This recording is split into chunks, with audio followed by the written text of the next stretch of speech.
автор на много книги, свързани с историята на руските спецслужби, на КГБ-то по времето на Путин. Те са издадени в много страни в Европа и по света. И вече тук в България излиза неговата трета книга. Първата беше преди няколко години ФСБ взривява Русия, която той написа заедно с Александър Литвиненко, известен, който беше отроен в Лондон. След това заедно с мен издадахме книгата Трета световна битката за Украина, която излезе миналата година, по-миналата. И буквално няколко дена преди тук да се съберем, излезе неговата книга в съавтор с Владимир Попов, подполковник от ФСБ в Русия, който в момента живее в Канада. Книгата, която се казва, вие виждате на екрана, от червен терор до терористична държава. За мен удоволствие беше да работя с Юрий по различни проекти, в това число и по тези книги. Аз бях и редактор и преводач на тази книга. Пое отговорността за издаването на тази книга, както и предишната, издателство на новия български университет. Аз да ви представя тогава, който е до мене, но най-напред ще представя автора. Юрий Фелщински, доктор на историческите науки, специално дойде от Съединените щати за презентация, да се срещне с нас. Директор на издателството на Нов български университет Владимир Маринов и така разбрах експерт в издателството господин Евтимов, който също ще си каже думата, защото той чете книгата. Тази среща, тази презентация стана възможна и благодаря на участието на Съюза на офицерите от запаса Атлантик, който осигури тази зала и цялото обслужване. И разбира се, с финансова подкрепа на фонда Конрад Аденауер, представителите, които са тук, които с удоволствие ги приветствам. Аз, имайки преди, че днес е петък все пак вечерта, края на седмицата, няма да говоря много. Ще дам думата на директора на издателството на Владимир Маринов да каже няколко думи, а после ще дадем думата на автора. Благодаря, професор. Благодаря, професор Станчев. Уважаеми гости, за мен е безкрайна чест и също толкова безкрайна радост днес да участвам в представянето на тази нова книга. Ако трябва да съм честен, това е второ събитие за по-малко от 2 години. Миналата пролет ние успяхме да реализираме друга книга, прочутата Третата световна война, така се казваше книгата. Една, бих казал, пророческа книга, писана съвместно от Юрий Фелщински и професор Станчев. Тогава също имахме честта и двамата автори да са тук при нас, да разкажат малко повече за мотивите и изобщо за процеса, в който те са създали тази своя книга. Радвам се, че и сега имаме възможността да ви представим Юрий Фелщински. Трябва да кажем не само знаменит публицист и в някакъв смисъл световна автор и световна звезда на руското дисидентство в момента, но също изключително сериозен учен историк, чието книги наистина имат много голяма научна и информационна стойност изобщо. Така че за нас наистина е огромна чест да представим автора. Той ще ни разкаже, разбира се, повече за съдържанието на тази книга и нейната историята на написването й. Аз единствено бих искал да кажа, че от една страна това е книга за конкретен исторически период. Едно време, което в исторически план обхваща, грубо казано, последното столетие. Самия проблем обаче, който е в основата на тази книга, струва ми се е доста по-дълбок и в някакъв смисъл много по-прост за разбиране. Съвсем наскоро в Нов български университет, заедно с студентите, ние дискутирахме различни пасажи от прочутия древногръцки философ Платон с неговото още по-известно съчинение «Държавата», където, ако не се лъжа, към края на третата книга на това забележително философско съчинение, наистина Платон въвежда, така да се каже, една нова обществена или политическа прослойка. Това са пазителите на държавата. Тази негова идея му печели лошата слава на един от вдъхновителите на изобщо на тоталитарните режими през 20 век, доколкото разбирането, че трябва да съществува специална класа в нашето общество, която действително да пази държавата от останалите граждани, разбира се, потресаваща в много отношения. Но самия Платон дава и, може би, най-точната диагноза хилядолетия преди появата на този терор от страна на спецслужбите, дава диагнозата на всъщност тази болест. Той казва така: тези хора, за да бъдат истински пазители на държавността, трябва да забравят за себе си и за своя собствен интерес. Те трябва да мислят единствено и само в интереса на голямото общество и на тяхната държава. В момента, в който те започнат да търсят злато, а не общото благо, тяхната държава е обречена. Четейки тази книга, предполагам, че много от вас биха направили съвсем ясни паралели с това, което е написано преди повече от 2500 години от този известен мислител. Така че, без, разбира се, това да е някаква индулгенция за не до там правилните възгледи на Платон, в неговото творчество ние наистина можем да видим като по учебник описание на това какво се случва, когато едни хора, призвани да бъдат пазители на обществото и държавата, в един момент се превръщат в негови тирани. Така че това е най-общото, което бих могъл да кажа. С радост сега даваме думата и на автора, господин Юрий Фелщински.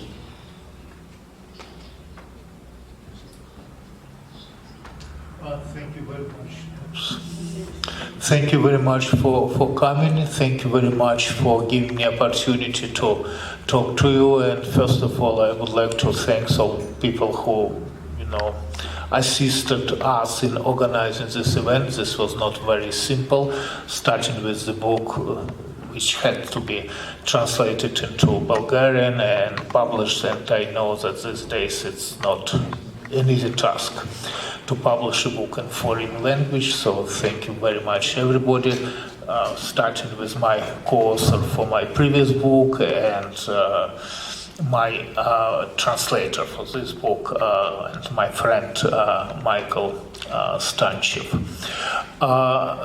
This is unusual book. It covers the period of 1917 to the present days.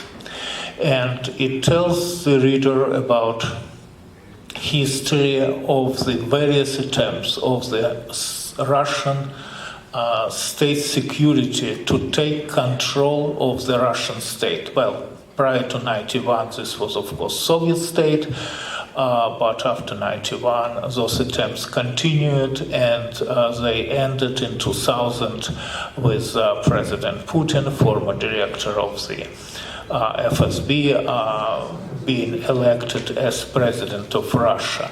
So the problem with the Russian Federation is the problem with which we're facing today.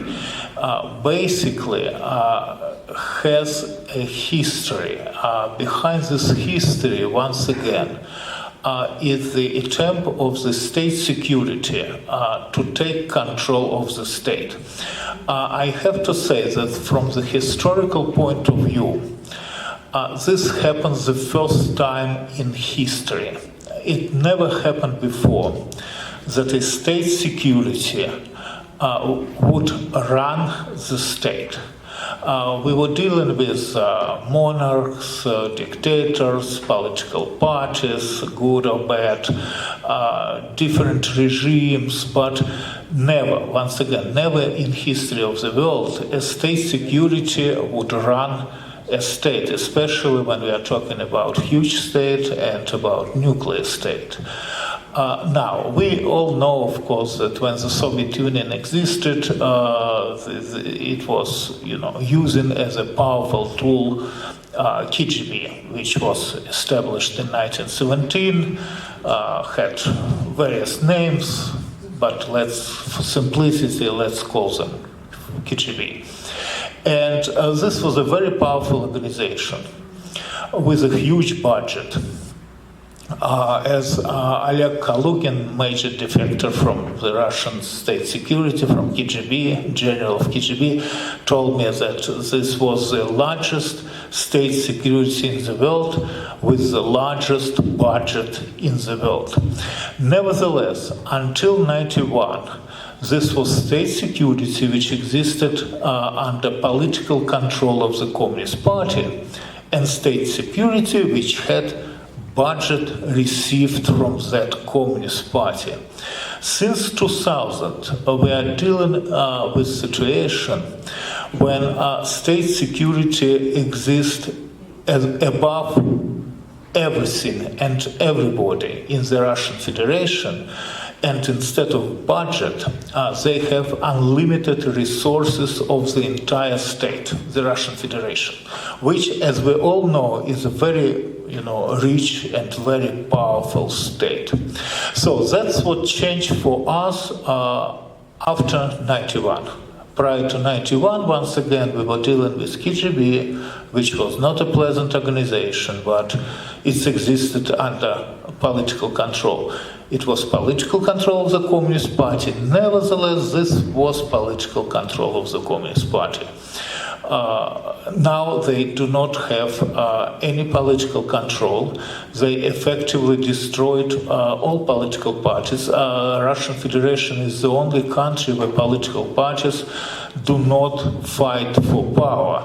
They fight for places in Russian Duma, because this bring possibilities to earn money, but they do not fight for power with Kremlin. And in Kremlin, we have people who basically moved there from Lubyanka building, which is not very far from Kremlin. The situation is drastically changed, and it changed for the worse, because from the point of view of former KGB, which is now the FSB, communists failed to take control of the world. And they failed to take control of the world because they were afraid of nuclear confrontation and of any open confrontation with the West. So, as a result of this weakness, the Soviet Union basically, had to be gone. And a new force, and this force is Russian special services, state security, now replace the old, weak Soviet government. Now, these people were trying to take power in Russia, as I mentioned, since 1917. To be precise, since 1918, since March of 1918. And through various attempts, they took this power, and they actually planned to continue what Lenin and Stalin started in 1917 when October Revolution took place under the slogan "the World Revolution," right? And through various stages, for Lenin this was World Revolution. For Trotsky, this was Permanent Revolution. For Stalin, this was World Revolution of different kind, when he simply would take one country after another. And if we think for a moment that this was a dream which we should not take seriously the slogan of World Revolution. Then we also have to agree that by 1945 Stalin actually took half of Europe. And the only reason he was forced to stop was because Americans developed nuclear weapons and the Soviet Union did not have it in 1945. But that's where Stalin stopped, and that's where Putin, believe it or not, tries to continue now. When I say Putin, I think I have to indicate that I do not consider, even now, I do not consider Putin a dictator. I see obvious difference between, for example, him and Lukashenko. Lukashenko in Belarus is a classical dictator, and if we take dictator down, then regime probably would change. I would not say that this is the case in Russia. I think we are dealing again with the state security, the FSB, as the institution, and Putin runs this country even now as representative of this state institution. Now, of course, when Putin came to power, he was weak if you compare him to the institution of the FSB, and it took him some years, of course, to consolidate this power. It's probably, fair to say that now we have two forces ruling Russia in the Russian Federation. One is the apparatus of the president, and then the second one is the FSB.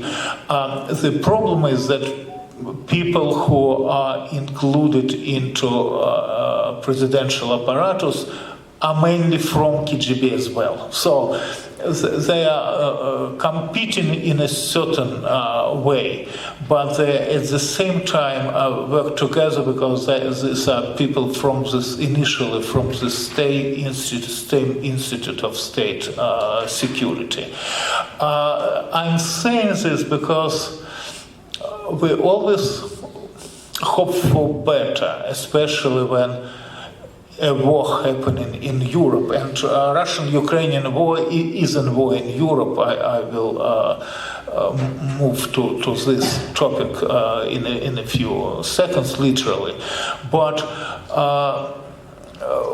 we always hope that, well, maybe Putin would die tomorrow. Maybe somebody would take him down. I would not count on this. This does not really mean that if Putin is replaced with somebody else, and there are no reasons to believe that this will happen soon enough, let's put it this way, then Russia will change objectives of its foreign policy. I think the FSB is firmly in the control of the state, and the only way to change regime in Russia, and many people are talking about, hopes for changing regime in Russia or possibilities of changing regime in Russia. I really believe that, unfortunately, in order to change regime in Russia, Russia has to suffer a defeat similar to defeat of Germany in 1945, and we know how much effort it took by 1945, right, to defeat Germany and to change regime in Germany. So this hope of changing regime in Russia actually comes with the beginning of the war, of Russian invasion of Ukraine. The book which was published in Bulgarian, literally several days ago,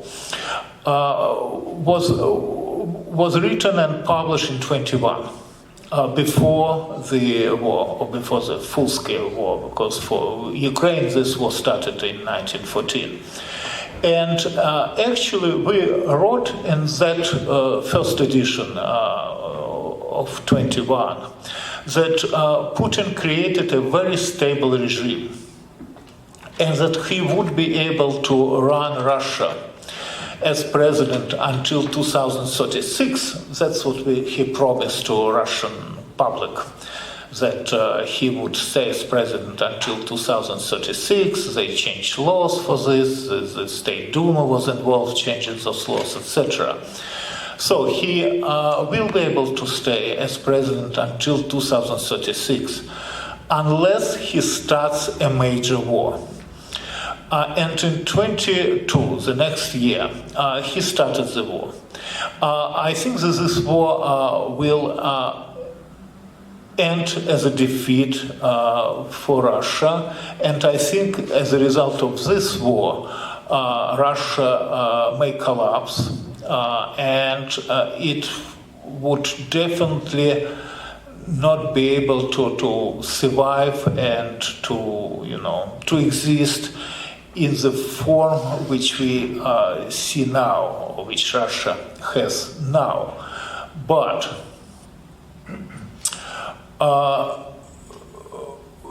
Ukraine, Putin started the war which he has no possibility to win. This is important to understand, and this has nothing to do with the military developments on the front. It's a war which Russia is going to lose historically and philosophically. Once again, we are not talking about military defeat or military victory. Putin, because of war, isolated Russia from Europe for many dozens of years. Russia will never earn respect and return respect, which Russia had prior to, let's say, 2014 and even prior to 21. Russia isolated itself politically, taking into account that such countries like Finland and Sweden joined NATO, and actually force Ukraine to seek for a membership in NATO as well, and this already obviously will happen. This is just a question of time. So the damage which Putin made to Russia is irrevocable in many sense, but in order to stop this war, and again, I'm not talking about winning this war by Ukraine or losing this war by Russia, because once again, Russia already in a great loss because of this war. In order to stop this war, we need to change strategy of this war. For 2.5 years, Ukraine is fighting under this strategy, enforced in some way by her friends who are helping Ukraine to fight this war, which basically is saying that Ukraine is not allowed to win this war. And Russia should not lose this war, because if Russia loses this war, this might escalate this war into nuclear conflict, because Putin would be so much afraid of losing this war that he would use nuclear weapons. And Ukraine should not win this war, because this might be again so humiliating for Russia that Russia might be involved in escalating this war into nuclear conflict. So the West was helping Ukraine, but on the condition that Ukraine is not winning this war, that it's holding the front, but not winning. With the hope, and this is a reasonable hope, that Putin would realize sooner or later that he is not able to win this war. Unfortunately, as we see, this does not actually change anything. Putin is not able to win this war, but the objectives of the Russian foreign policy are not changed. And indeed, Russia is transforming itself into the condition which I call permanent war. When Russia conducts a war on Ukrainian territory, because mainly military activity, of course, is happening on territories occupied by Russian forces, so this is initially Ukrainian territories. When Russia is paying for war, money and people's life, this way Putin could conduct this war initially.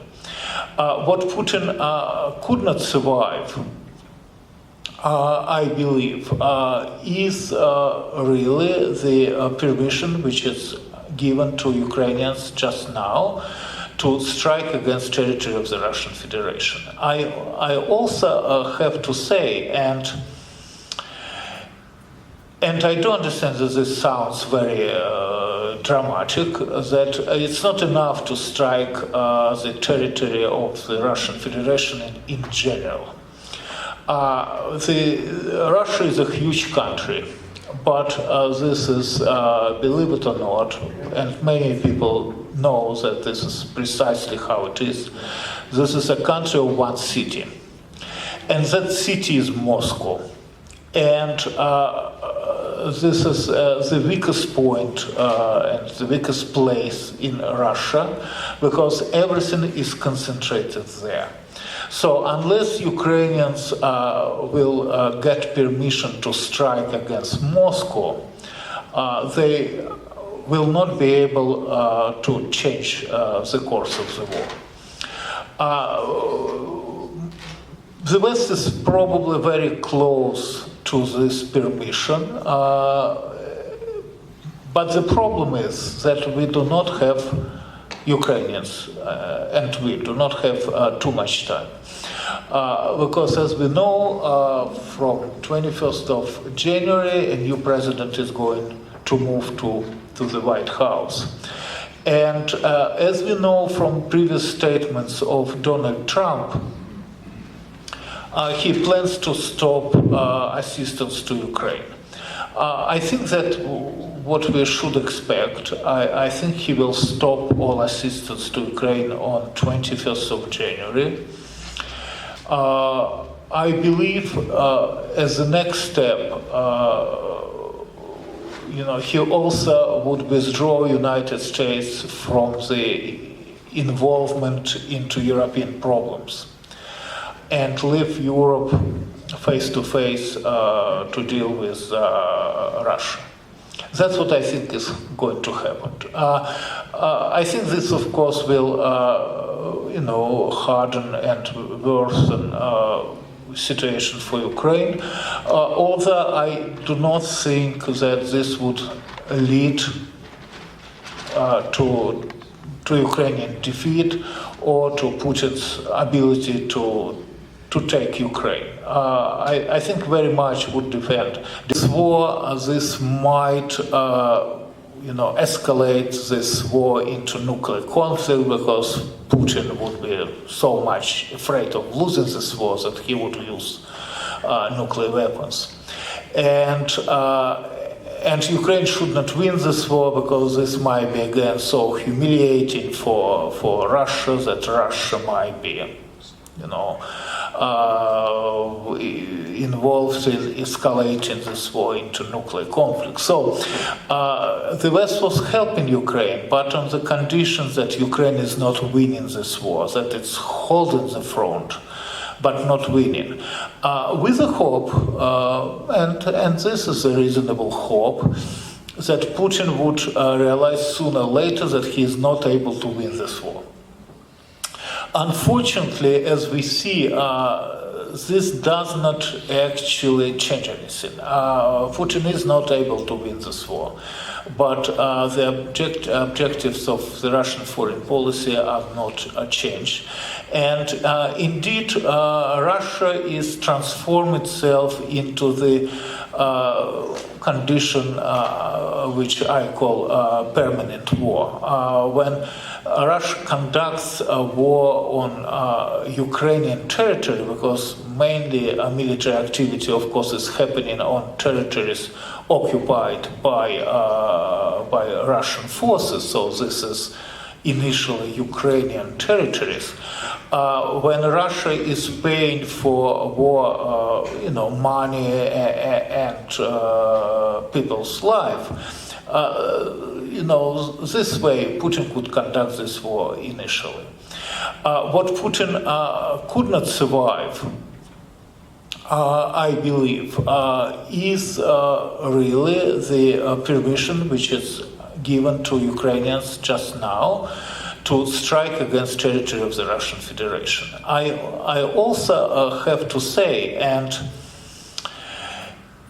I do understand that this sounds very dramatic, that it's not enough to strike the territory of the Russian Federation in general.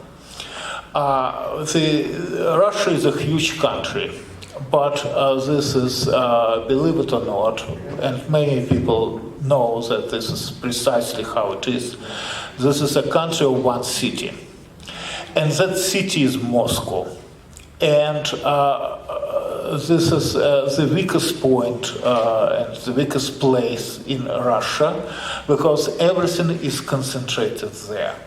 So unless Ukrainians will get permission to strike against Moscow, they will not be able to change the course of the war.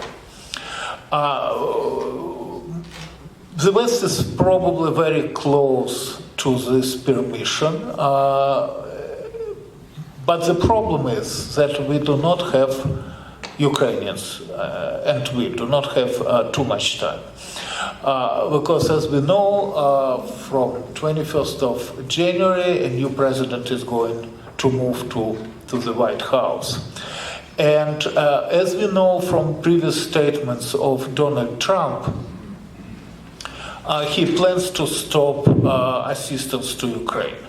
I think that what we should expect, I think he will stop all assistance to Ukraine on 21st of January. I believe as the next step, he also would withdraw United States from the involvement into European problems and leave Europe face to face to deal with Russia.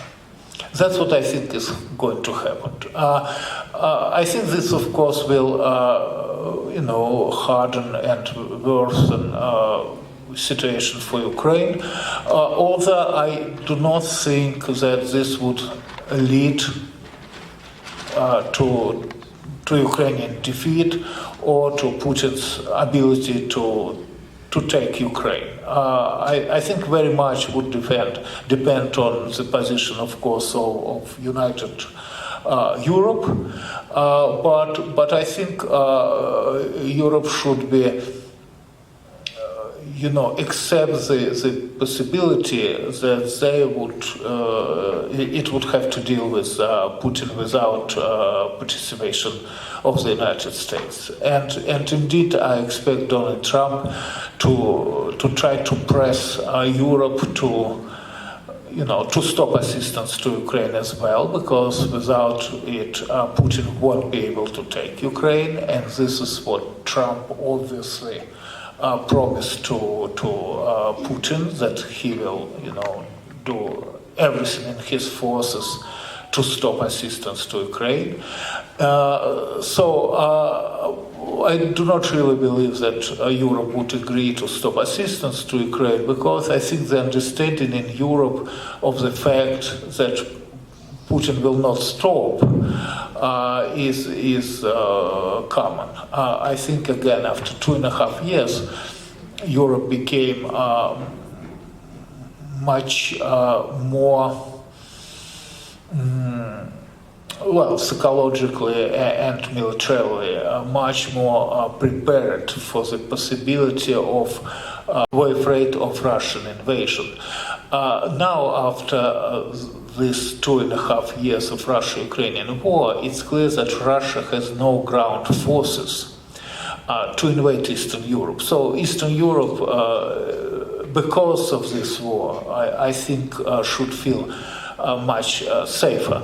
The only issue is nuclear weapons. And we see that every time the West is mentioning permissions to strike against Russian Federation, and Putin, of course, knows quite well that permission to strike against Moscow is just a matter of time and a very short time, we notice that Putin becomes extremely nervous and starts to use nuclear blackmail in the hopes that this would stop American and European assistance to Ukraine, because again, he knows that this is the only way how he could lose this war. Otherwise, this war for him, unlosable, right? But the question is, and this is a question which makes everybody very nervous recently, is Russia ready to use nuclear weapon? Now, we know that some time ago Russia stated that they are moving nuclear weapons to Belarus, and we know that Lukashenko made several times, at least,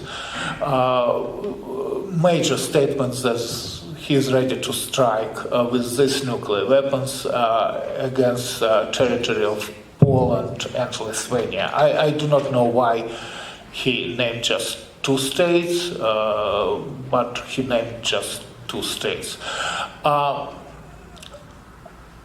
While I think that this is theoretically possible, that the Russian Federation would strike Eastern Europe from the territory of Belarus, I think that Russia would not strike and is not considering striking from the territory of the Russian Federation. So if somehow we will find a way to eliminate the danger, theoretical danger of nuclear strike from Belarus, and I will tell you why from Belarus, because then retaliation will be against Belarus and not against the territory of Russian Federation, and Putin, of course, doesn't care about Belarus. We could make a claim that he doesn't care about Russia as well, but he definitely doesn't care about Belarus. So if the danger of striking against Belarus I would consider real, I would say that Putin's speeches, not just Putin, but Putin as well, Putin's speeches about strikes, nuclear strikes from the territory of Russian Federation is a bluff.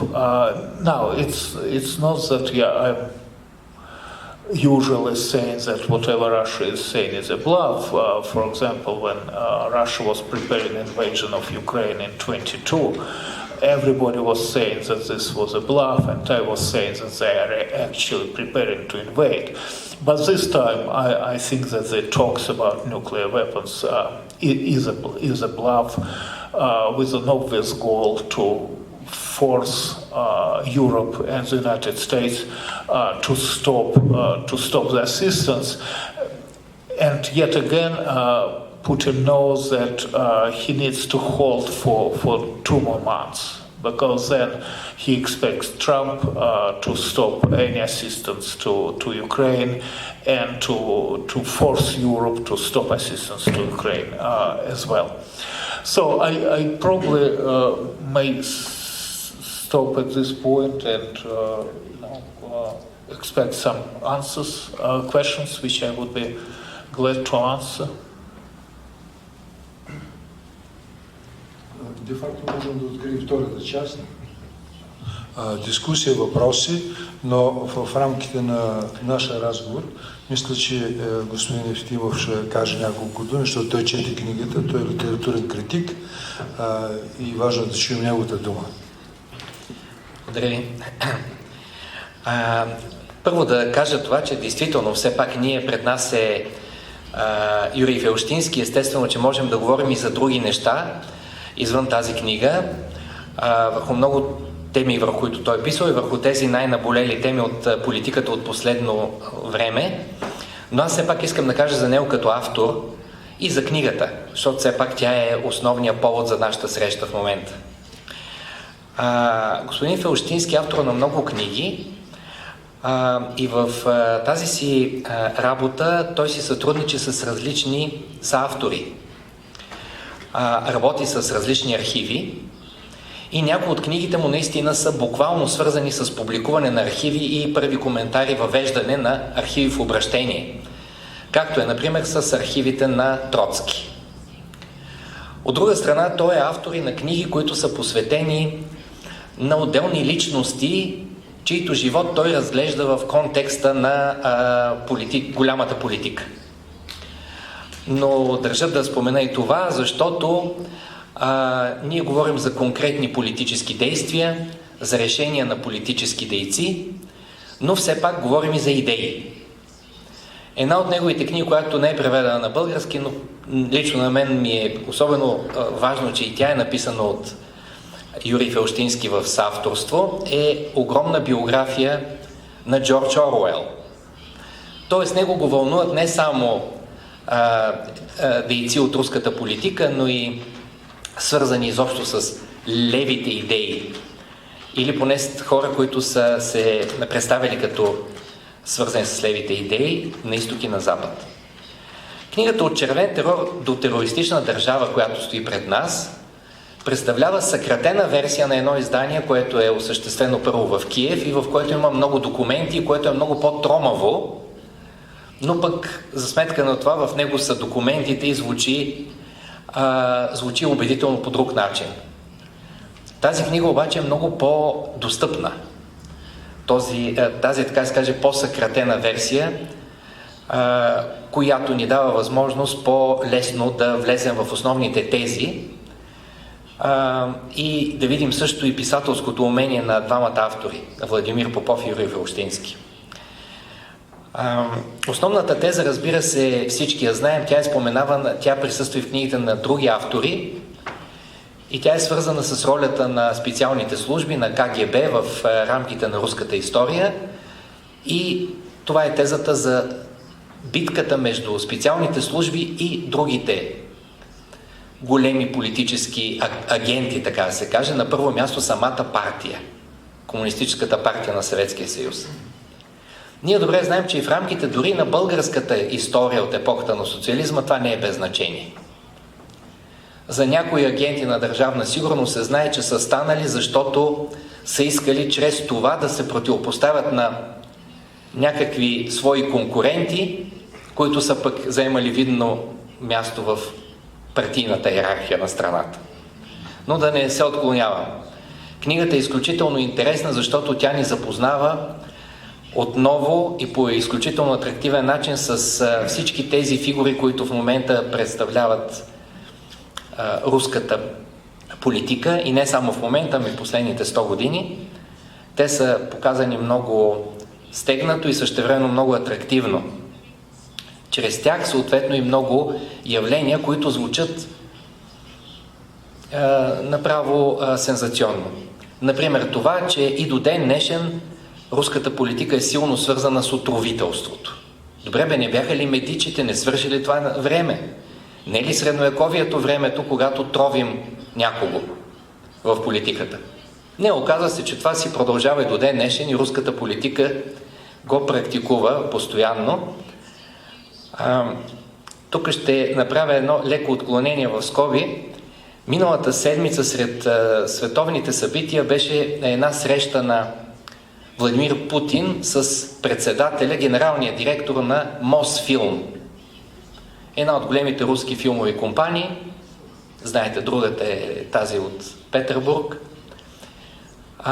Карен Шахназаров, който ръководи тази организация от 1998 година. И това е един режисьор, който е направил филми като, например, Световна история на отровителите и други филми, като Град Зеро и прочее, в които ни занимава с това колко гротескова е руската история, колко гротескови са руските музеи, колко пропагандата е прояла руското общество на всякакви нива до гротескови нива. Така че всичко изглежда карикатурно, но е реално. Е същия този човек, който е направил тези гротескови филми, в които е изобличил руската политика и безобразието на руското общество, сега е просто един от слугите на Путин, и то не от сега, а вече 25 години. И какво каза той на Путин в това публично известно интервю? Видеото може да бъде гледано от всеки. Той каза: ние също допринесохме от Мосфилм за специалната военна операция. Дадохме 40 танка, които използваме за филми, и еди колко си уръдия. Един от последните филми на Шахназаров преди 10 години се казваше Белия тигър и си беше един от поредните филми за Втората световна война. Дадохме ги всичките тия танкове, за да допринесем за завладяването на Украйна. Ето такива смешни неща се случват, но те са реалност. Тоест, някой като мен, литературен критик, литературен историк, би казал: Боже Господи, тази политика всъщност е една комична литература. И тя е и това. Но заедно с това е и реалност. Искаме да подслушваме някого, изпращаме човека от КГБ да рине снега пред вилата му в Пределкино и така той, да се каже, като чистач на снега, се оказва в близост и може да подслушва някого. Някакъв писател като Корней Чуковски. Показана е много хубаво и разказана цялата история, и то наистина супер стегнато, на личности като Дугин, който като 18 годишен влиза в една тайна организация, която е нацистка, наистина нацистка, и чийто ръководител е Райхсфюрер. Така се е наричал. А после знаем развитието на Дугин какво беше и какво е. По същия начин са представени много други личности. Виждаме защо Карпов и Каспаров, които имаха такава голяма битка, уж само спортна, всъщност се превърнаха в толкова важни личности с съвсем противоположен профил в рамките на модерната политика. Така че тази книга е изключително интересно четиво. Тъй като само преди седмица в България присъства друг подобен автор, на когото би трябвало да свалим шапка, защото пише изключително честно и същевременно добре, Михаил Зигар. Аз просто смятам, че ние сме късметли в момента, българите и софиянци. След срещата с Зигар и с неговите книги, сега можем отново да се срещнем с друг. Зигар е преди всичко журналист, Фелщински е историк, но автори, които не хабят силите си, за да обвържат съвременната политическа ситуация с тази от миналото. И последно, една от преведените книги на Юрий Фелщински се казва Корпорацията, за ролята на КГБ в управлението на Путин. КГБ и наследниците. Аз мисля, че това е по-доброто определение, по-добрата метафора за това, което се случва от Deep State. Не, нямаме Deep State. Имаме корпорация. Нямаме нещо магическо, някаква демонична дълбинна държава. Имаме просто едни хора, които в търсенето на собствено облагодетелстване използват спецслужбите и правят една голяма геополитическа игра много често заради това, че са искали да си построят хубава вила, като някаква първопричина. Защото това е разказано. Много от хората, които са се превърнали в важни фигури в КГБ, са били вербувани, защото в някакъв момент от своя живот са искали да имат по-добър личен живот, да се облагодетелстват. Благодаря, това е от мен. Благодаря. А сега въпроси, мнения, възражения, позиции, моля.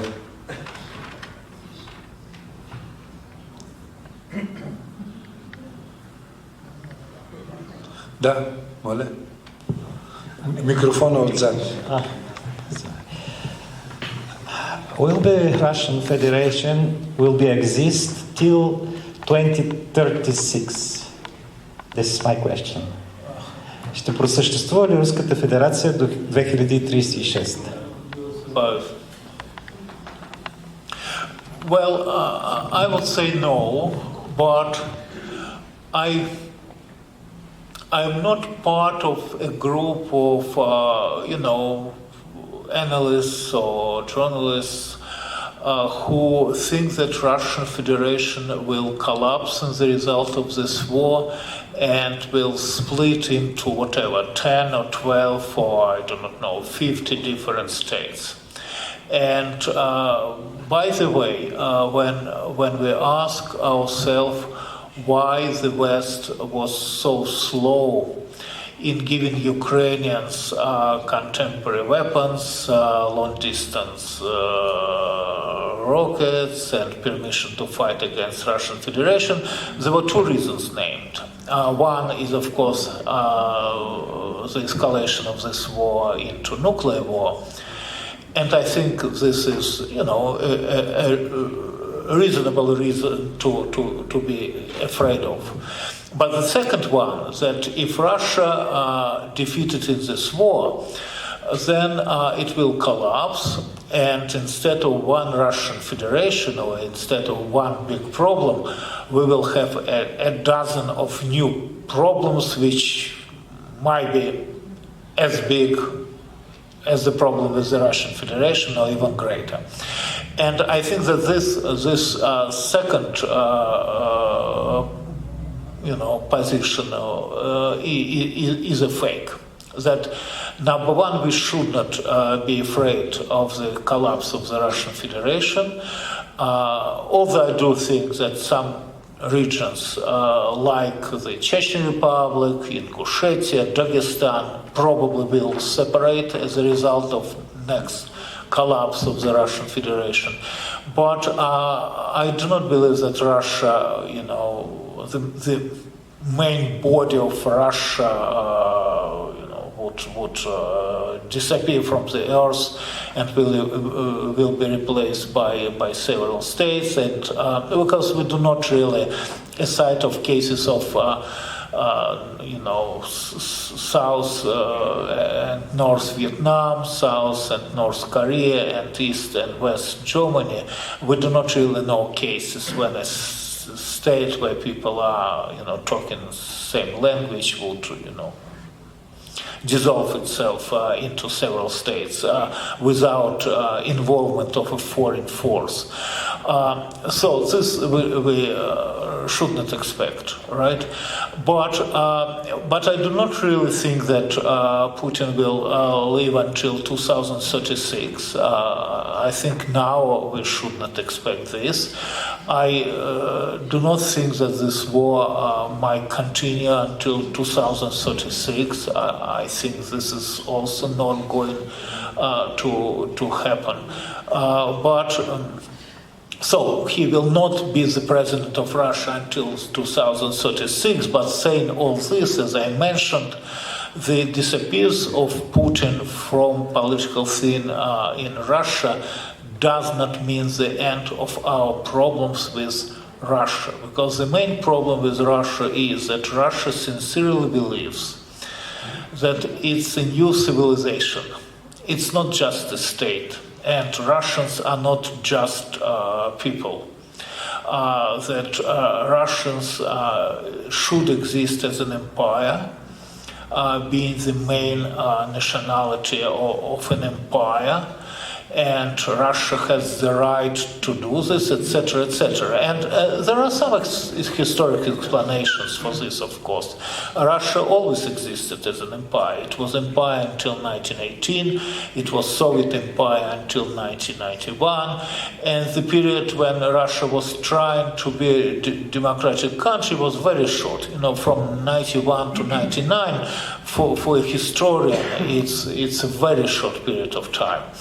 And if we take into account that during all these democratic years as well, Russia was heavily infiltrated by those, former and present KGB officers, Russia as a democracy never had a chance. Never. So the 91-99 years, was really a very, very, very short time for democratic experience, and we cannot count it. All other time, Russia was an empire, and that's why Putin was able, to explain to tell Russians that they should believe that they should exist only as an empire, and all those problems which they have because the rest of the world hate Russians. So until Russia stops to be an empire, it won't be able to exist as a normal, European state or state which is oriented to Europe or to be part of Europe, and that's what Russia was trying to do again in 91-99. It did not have a chance. But for Russia to stop to be an empire, unfortunately for Russians, they have to be defeated in a war. And if this won't going to happen, then Russia won't stop to be an empire. And then we would continue to have with the Russian Federation those problems which we are having now. So this problem will not just disappear because of time. It might disappear only if Russia is defeated, and only if Russia accepts this defeat.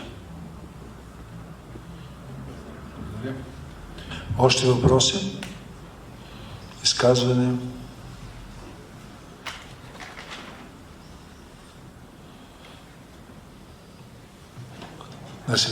Да, моля. Thank you.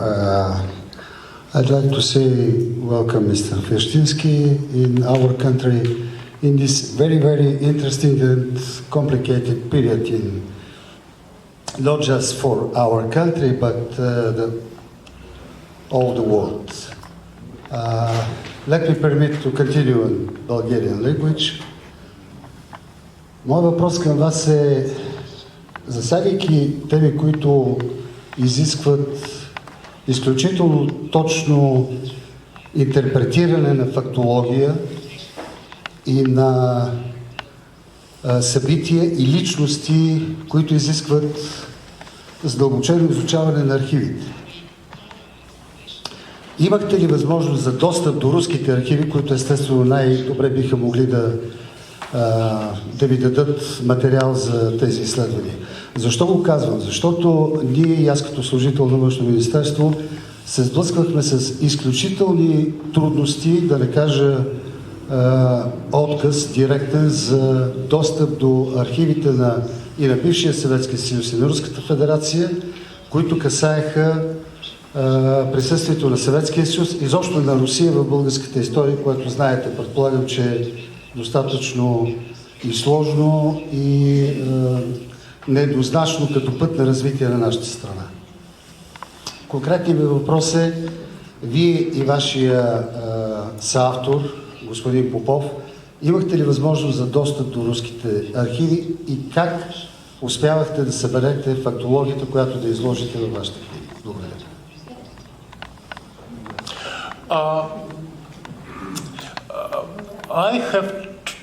I have to say that I study Soviet and Russian history for the last 50 years, literally. And I do not believe that there are too many historians who studied Russia, for the entire life. And in terms of publications, I published dozens of volumes of archival materials. And when I was living in the United States, and the Soviet Union, of course, didn't open its archives to foreigners and even to Soviet historians until approximately 1990. I probably was the only historian who was involved in studying major Russian archives abroad, I have to say, underline abroad. And for many years I was, studying and developing and publishing Trotsky archive at Harvard University, and this is basically an archive of Russian Revolution in certain extent. Then I was also spent a year working with materials in International Institute of Social History in Amsterdam. They had a very good archives with of Russian documents. And then I spent 2 years at Hoover Institution at Stanford University, working with archival materials at Hoover Institution. So then, of course, the Soviet Union, technically speaking, opened its archives. And basically, again, there was a very short period of time when it's true, you could come to a former Soviet archive, to a Russian archive, to study materials. There was a catch. The catch was that, number one, they never allowed to use copy machines. And number two, they would never give you a description of archival materials. So you were allowed to enter archive and to look for materials, except you just did not know where to go and what to look for, because there were no catalogs. And people who were working at those archives, and these were very often, old Soviet time archivists, they were not in a hurry to help you. But I do not think that we have, especially now in the world of internet, that we actually have a problem with shortage of information. I would say that we have actually a different problem. The problem which we are facing is that the amount of information available to authors, historians, journalists, is so huge that a person usually would have difficulties to go through it. So shortage of information was never the problem. The problem usually was to establish if the facts which we are getting one way or another were correct. But I think having experience the way I have, the experience of many dozens of years of dealing with archival documents, I was able to deal with this major problem, right? How to select false information from true information. I hope I managed to do this. Благодаря. Още въпроси? Моля.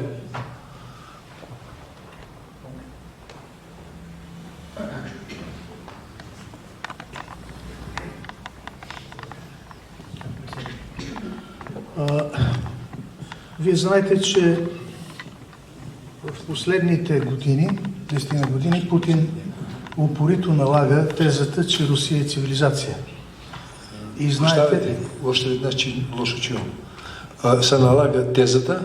Путин налага упорито тезата, особено на валдайските срещи през последните 10 години, че Русия е цивилизация.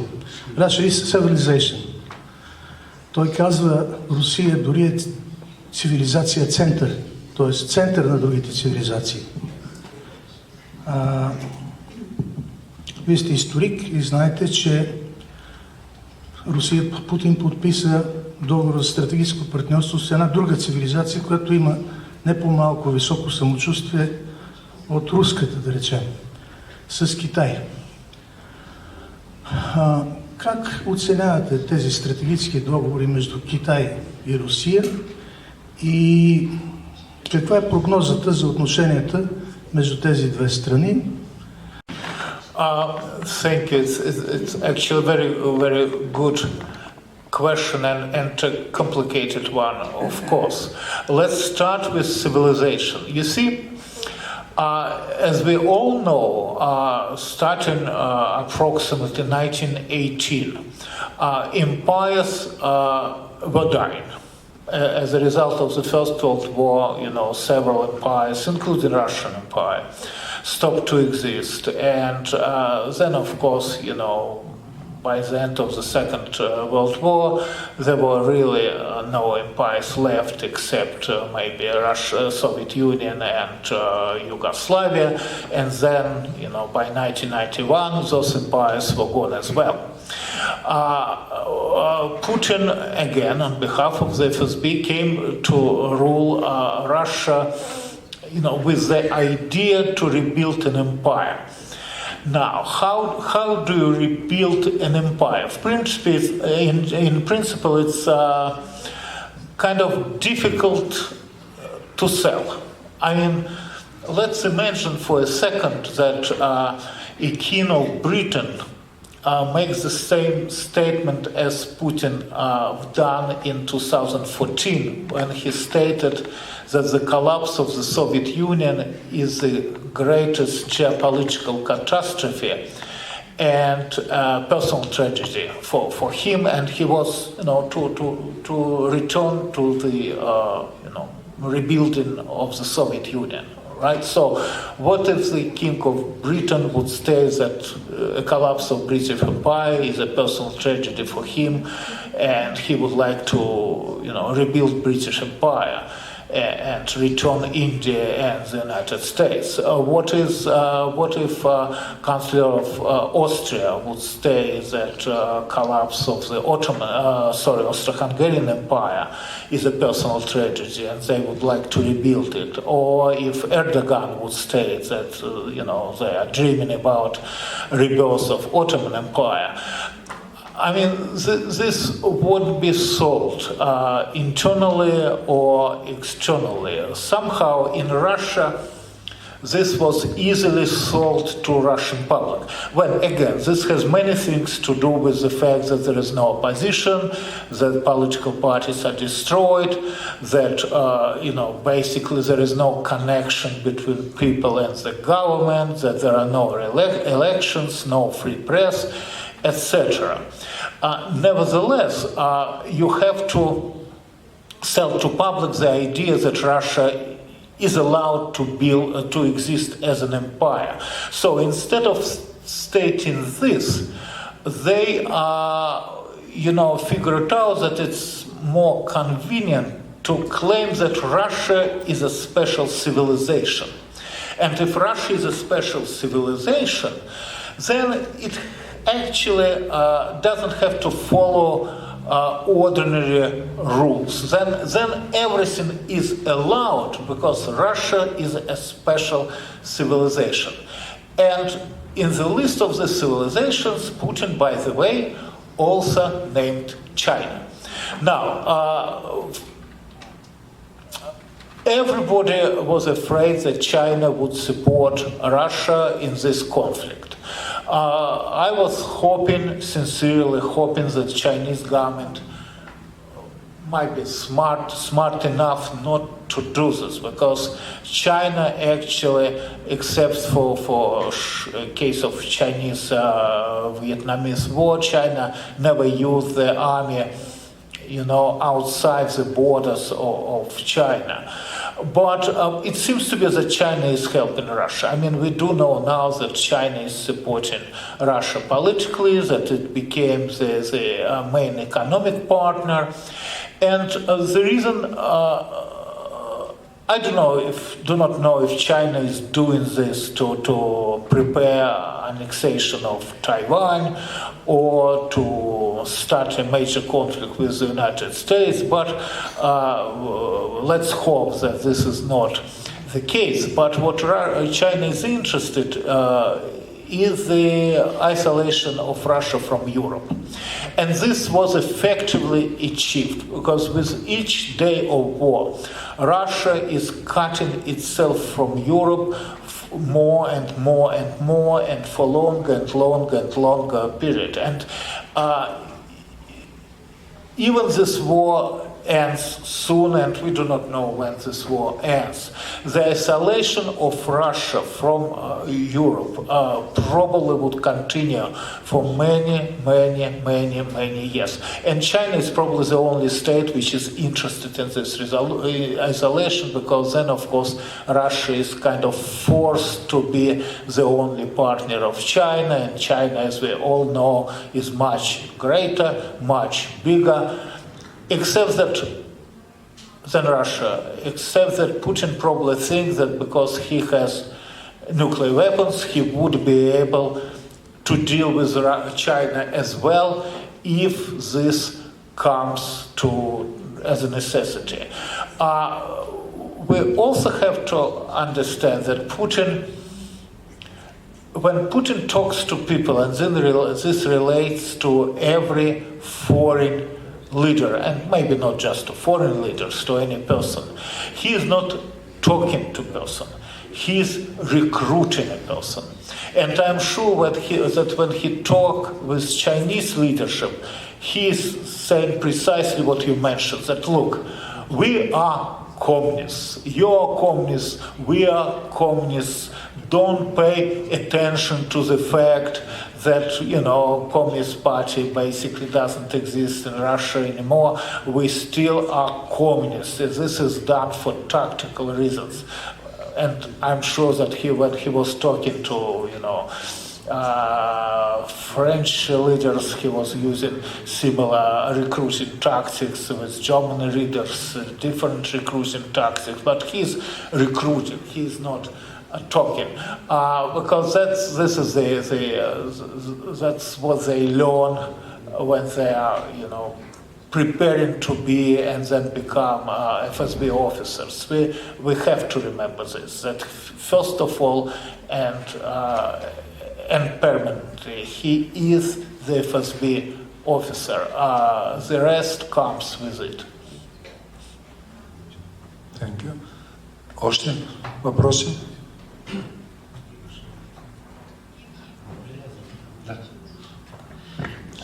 Аз искам да продължа линията на предния въпрос.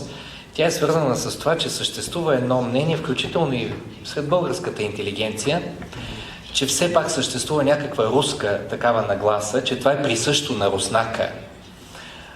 Да си иска своя цар, така да се каже, че това е едно население, което не е дорасло до демокрацията по никакъв начин. От друга страна обаче във вашата книга, и не само в тази, ясно се показва как КГБ разработва, така да се каже, създава тези настроения у хората. И аз си мисля, че тази наша идея е огромна заблуда, че, така да се каже, руснака, той си иска някой, който да си го управлява батюшка, защото ако това беше истина, защо беше необходимо КГБ да навлиза във всички сфери на живота до такава степен?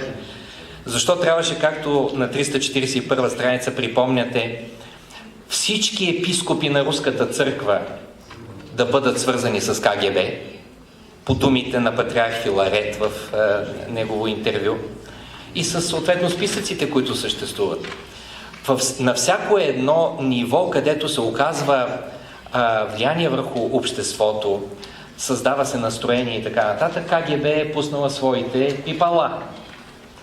Ако руснака беше естествено, така се каже, настроен да бъде управляван от някакъв батюшка, може би нямаше да има такава необходимост.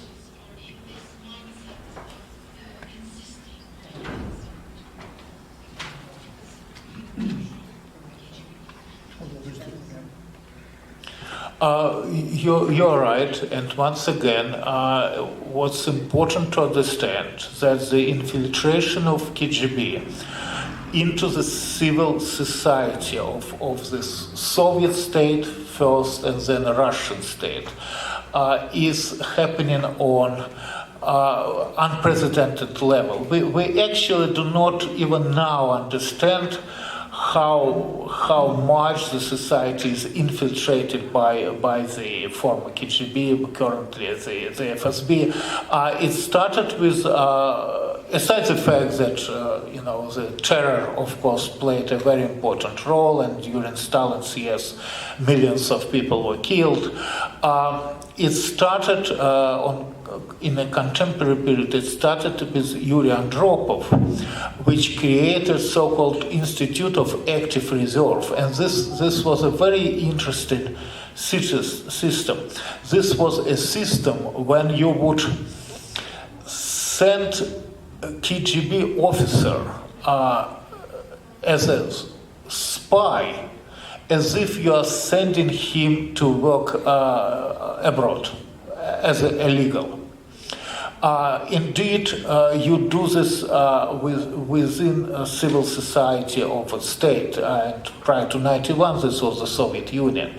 And of course, those officers are given instructions to take the highest possible positions within the civil society. So you have a system when a former KGB officer never retires. He basically transferred to work into civil society as KGB officer. And that's why, since this is happening, of course, secretly, no one is allowed to know about this. To release the name of those officers is a crime punishable by prison. And they help each other like in mafia structure, and they very, very quickly promoting each other to the highest position. The result is that, let's say in August of 91, when democratic revolution won, and when everybody was hoping that Russia would become finally a normal democratic state, all major positions within the state were already taken by the state security officers. And this battle you just could not win. There is another good example. When the system of free elections finally, was introduced in former Soviet Union, the KGB organized special courses for its officers, which will prepare them to participate in free elections in regional and central Dumas. And 60 or 70% of those officers who participated in elections won and received places in those Dumas. That's what we are talking about. You could take any political movement, we could take any political party. All those leaders were recruited by KGB before 1991 to work as agents of the FSB. And once again, even until now, the amount of people working for the FSB as the amount of people working for KGB before 91 is still secret. We do not know how many people are working for this organization. So my point is that unfortunately it's a very serious problem and it's a very dangerous enemy.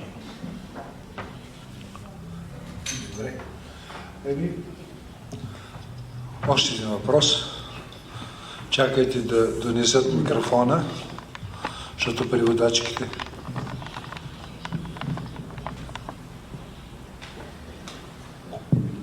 Всъщност въпросите са два, но понеже съм го задавал пред последните 7-8 години на професор Станчев, ще искам да задам и на вас този въпрос. Са ли руския и украинския народ братски народи? Това е първия въпрос. И втория, има ли наистина добри руснаци и може ли на тях да се разчита?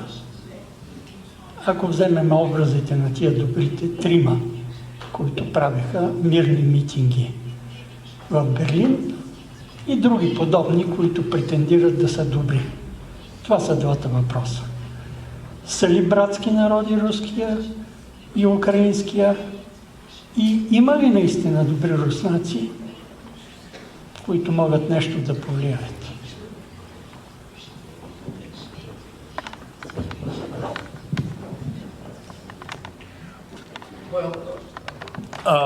Let's start with the second question. I guess it's easy to answer. As I mentioned, Russia today, unlike the Soviet Union, and unlike Stalin's Soviet Union especially, exists in the format of open borders and without death punishment. So this means that every particular person has a choice when the government is starting a war. And it's true, Russian people do not have ability or possibility to influence Russian government. I mean, this is true. The opposition, even if it's in its better days, never was able to have, critically, serious power to influence the government. So, Russians are not able to influence the government. The government is seriously in control, and once again, this government mainly conducted of former KGB, FSB recently officers, who are specially trained people. I mean, they were selected to work for KGB, and these are not normal people. They have different mentality, different philosophy, and it's very difficult really to compete with them. They're seriously in control. So after the war of 2014, and especially after the war of 2022, as we all know, millions of Russians, left Russian Federation. These are, of course, mainly those people who, for one or another reason, were unhappy with the state where they were living. Those people who left, they either support what Putin is doing, or not active enough or strong enough to oppose what Putin is doing. Some of them are brave and they go to prison, and we know about them. There are not too many of them actually. By all calculations, we are talking probably about several thousand people who choose not to emigrate but to stay in Russia, risking that they will end in prison, and they ended in prison, right? But again, this opposition of proud people is not sufficient enough to change the course of the events. So it's not a question of whether Russians are good or bad. Russians, as I mentioned, have some issues. They sincerely believe that they are great, and there is nothing what you could do with this. And even the best Russians still believe that they are great. And when you ask them why, they basically tell you that, well, they have great culture, they have Tolstoy, Dostoevsky, Pushkin, Lermontov, etc., etc., etc. The problem with this philosophy is, of course, that the greatness of Russian culture happened despite the Russian state, but not thanks to Russian state. And if you take every major cultural figure in Russian history. It was either killed or punished or spent years in concentration camps. I mean, Pushkin was killed, Lermontov was killed, Tolstoy was excommunicated from church, Dostoevsky was sent to labor camps, whatever, to katorga as they call them in Russia. Tchaikovsky was actually treated the way he died because he was harshly criticized by his colleagues. Then when we start to analyze the Soviet period, it's even worse. Brodsky was sent into exile, Solzhenitsyn was sent to concentration camp, etc., etc., etc. You will not find a single person. Bulgakov was basically killed by the state. So this greatness on the level of culture existed despite the attempts of the government to kill this greatness, right?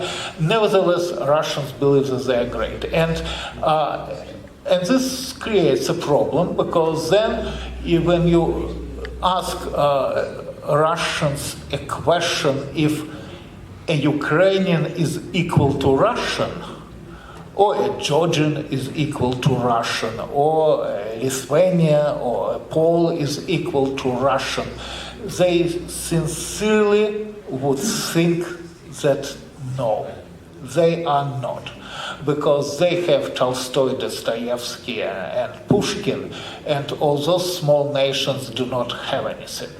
So this is the answer probably to your question, to your first question as well.